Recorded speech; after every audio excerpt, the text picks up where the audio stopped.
So let's take a little bit closer look at rational numbers and how fractions are related to decimals. We know that a rational number can be written in a couple forms.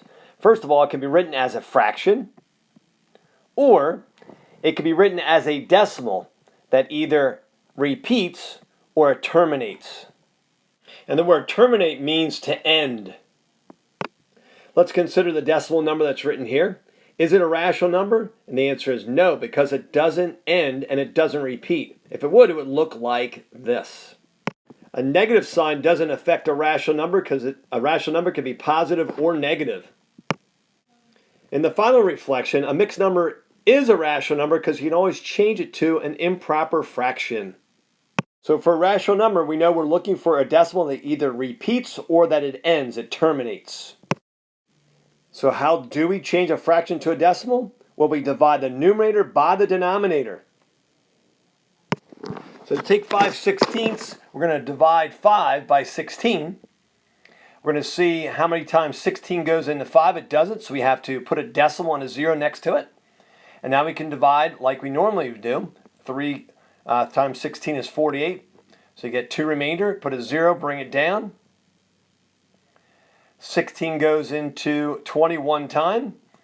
You get a remainder of 4, so bring another 0 down.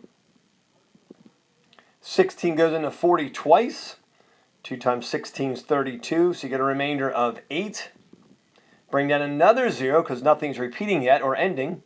16 goes into 85 times, and you get no remainder. So we are done. It is a terminating decimal.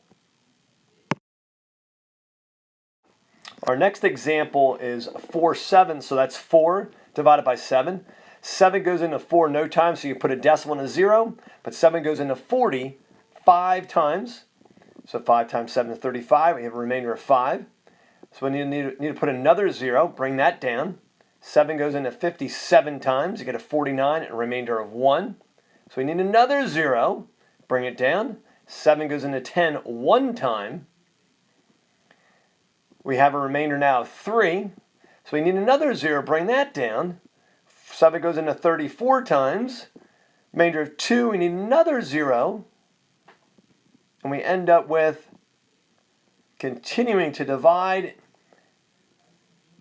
And now when we get to the 8, we notice that the remainder of 4 is repeating. So we can stop there and say this is going to be a repeating pattern. 5, 7, 1, 4, 2, 8 will continue to repeat. So in this example, in 90/20, this is an improper fraction. So we have 90 divided by 20 written this way. 20 goes into 94 times, remainder of 10. Now we're going to need a 0, so we put a decimal and a 0, bring the 0 down. 20 goes into 100. How many times?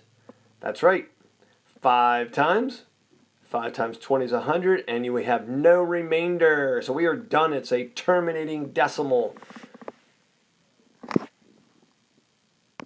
Now what we'd like you to do is take a picture of this side and submit it through Schoology for some credit, for an activity credit.